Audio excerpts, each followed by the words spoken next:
Hi, my name is Evan, I'm Judson. And I'm Jacob. and we're so excited that y'all are joining us for today's edition of Tuesday Talks as we discuss Pastor Mark's message from last Sunday, talking about how it is in Chapel Hill's DNA to serve our neighbors, and such a blessing that we're in a church that does that. But for me personally, it's made me very introspective, and I've kind of been wondering, and I think y'all have been wondering too, how have I served my neighbors up to today? So Judson, I don't know if you have any examples or your experience with serving.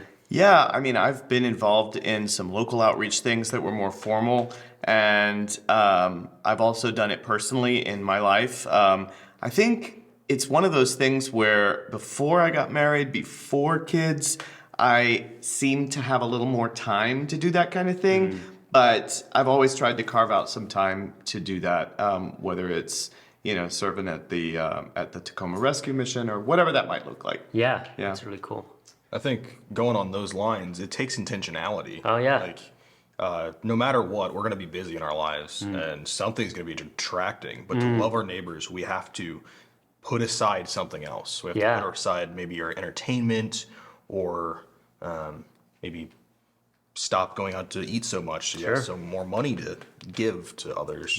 Yeah. Have you experienced that, like thinking back in your life? Was there a time like, I had to intentionally stop doing this thing or spending money here so that I could serve better?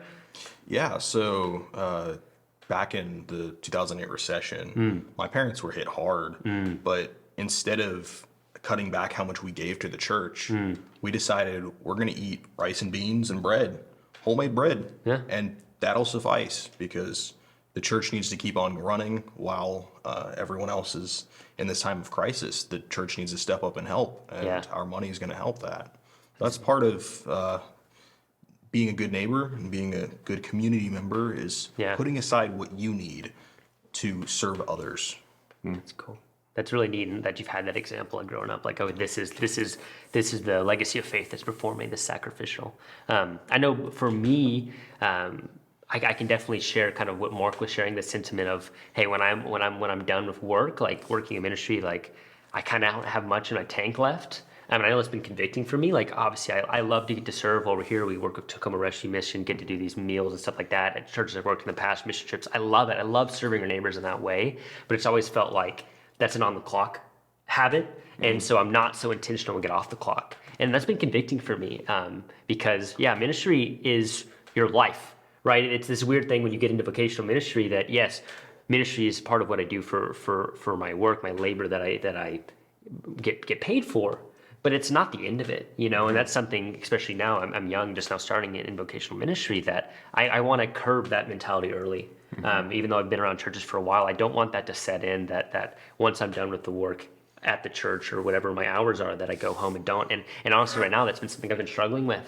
And so it was kind of neat to hear that message now and have examples in the church that have kind of pushed me towards that. And thinking about examples, I don't know if y'all have anyone in your life that's like, man, this person just rocks at serving their neighbors no matter what time it is, man. They will drop everything. They will be intentional to make this work. Who have those been in your lives? And let's just shout them out and praise the Lord's work and their work in the body. Yeah, I remember I had a roommate after I graduated from college who was super at that. It was a sacrificial life he was living, where he was completely, almost always thinking about how he could help somebody else, and it didn't matter who they were. And this also kind of makes me think of the parable of the Good Samaritan. I'll give you an example.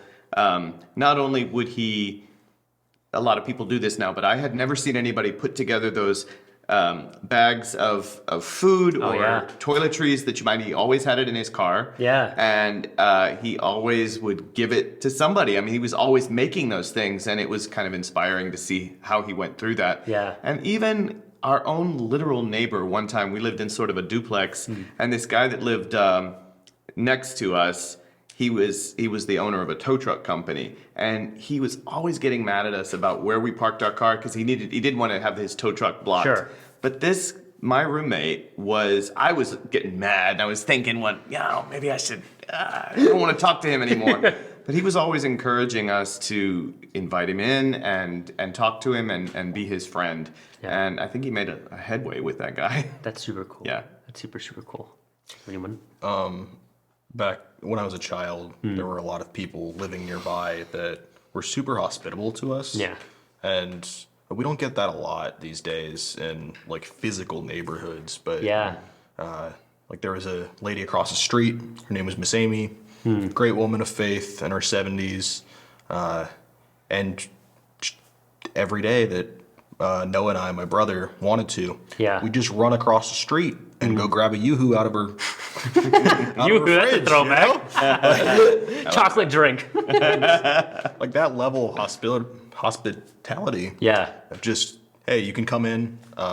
This is a place where I want you to be. Yeah. It's almost a familial aspect 100%. where you invite someone to be a part of not only your house, but your family, of who you really are. So good. I think that's what being a true neighbor is. Yeah. No, I think back on my life. Both my parents worked, and so I had a lot of extra moms in my life. People that were just very intentional about loving me. And I think about my neighbor Shauna, and she was practically my second mom. I would go to her house. She would pick me up and take me home from school. She would feed me. She was just amazing. If I was sick, sometimes she would come and take care of me.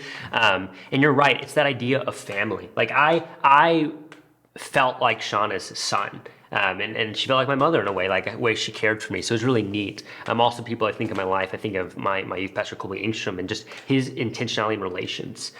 Colby was always down to help somebody, but he was more there and always ready to listen and care. He's someone, we've talked about this just a second ago, about people who sit down and are just present with you. They're not thinking about anything else. He's just there with you. And Colby was great about that. So I had a great example of faith there. And then here, some of y'all may know Rich Jasper. He's just a gracious man. I was talking about some people today that it's hard to say no when Rich asks to do something because he's already given you so much. Like by the time Rich asks you to do something, he's given you 100 things. And you're like, it's not like I feel obligated, but like I just want to help him. Like I want to give something back because this man's been so gracious to me. So we're blessed that Chapel Hill has people like that around us that are pouring in and just loving and being great, serving their neighbors. So it's cool that when we talk about, hey, this is part of our DNA, that it's not just a pipe dream, that we literally have people in this church, in our congregation, that are serving their neighbors well. We're blessed with such great examples around us. And I don't know about y'all, but when I start thinking about this message, talk about the Good Samaritan, we talk about people, I just feel convicted. How can I grow? Right now, where in my life can I take one baby step, right? If I want to end up being the Good Samaritan every walk of my life, and they say it's 1,000 steps, what's that half step right now that I'm making towards it? So I don't know about y'all, is there any area in your life that you're like, man, this is my next step to being a better neighbor? Yeah, I think you mentioned about wanting to unplug and just go home at the end of the day. That's one thing, but also I think after I listened to the sermon yesterday in worship, or Sunday in worship, I was thinking to myself, who is Jesus talking to? And the takeaway I had from the parable was, he's talking to a Jewish man.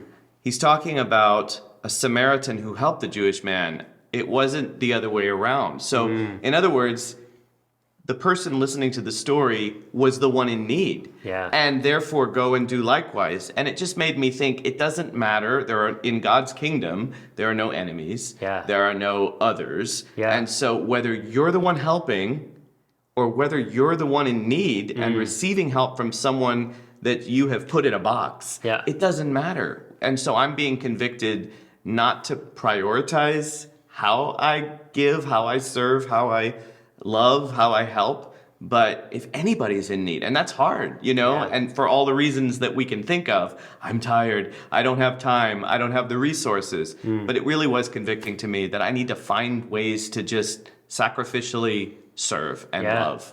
That was just one thing that occurred to me. That's really good. I love that. Yeah, I'll be going back to college in a couple weeks.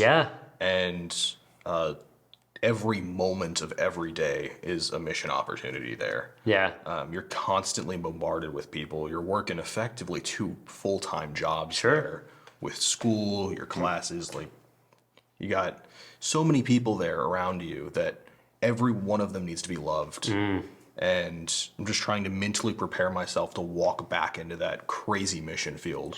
That somehow, even working a full-time job at a church right now, living at college is so much more serving the community. And so I'm trying to recharge right now and prepare myself to step out and say, when I get back, every person I see needs to feel the love of God inside of me.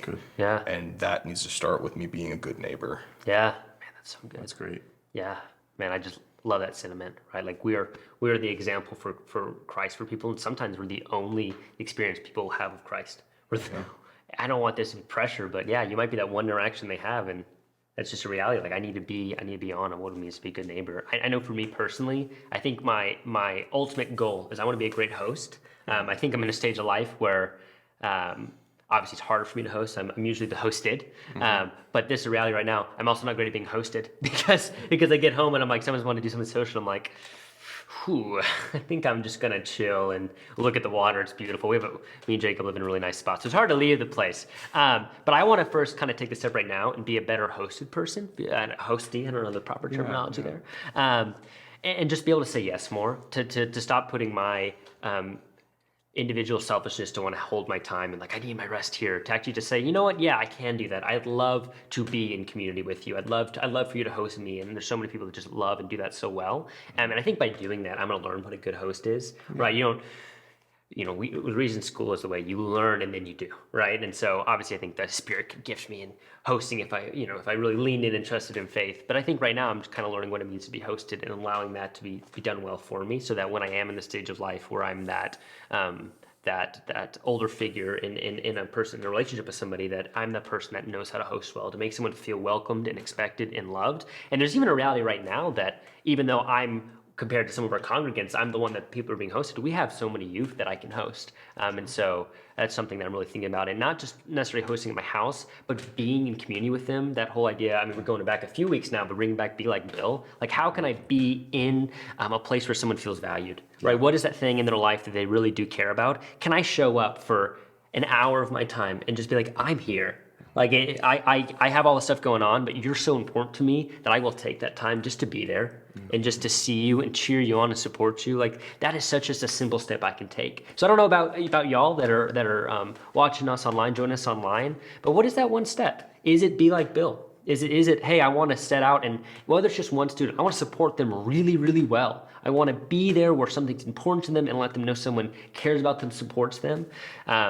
Or is it, hey, I need to learn how to be hosted so that then I can be a host. And maybe you're in that area with me. So I think these are all great stuff. And the great thing is, if you want to know how to do that, Chapel Hill has so many great examples. And so there's so many people who want to host and see people. So if you're not plugged into a life group, I think that's a great area that you can definitely start learning this about being community. You're also going to learn who your neighbors are. I know sometimes it feels so distant, right? Like I don't know even who's around me, but in a life group, you're going to get to see that. So these are kind of where I'm thinking y'all could do. I don't know if y'all have any, hey, this is an area that I think the church could need some people where you could serve their neighbor. Yeah, I mean, especially during the summer, you mentioned young people, but even our younger people in the kids ministry, I mean, you can be a blessing to them and 100%. Be a part of their lives and serve and teach them how to give graciously. So that's another thing, especially during the summer on Sundays, they're always looking for help and extra volunteers. Yeah. So that's another thing. Yeah.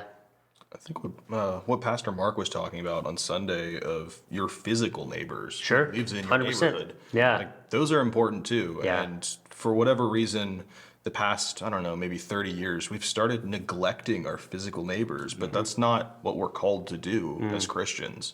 We're called to step out of our door and go live in the world, but not be of it. Yeah. We're called to love the world. Yeah. Man. So I just walk out of your door sometimes. Maybe all it takes is walking down the street and saying hi to people. Yeah. That's great. Just being that face, right?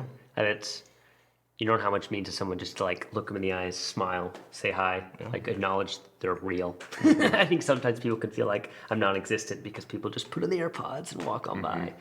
You know, they just move out of your way, you're a cone, but it's not supposed to be the right thing. I think it's easy like that.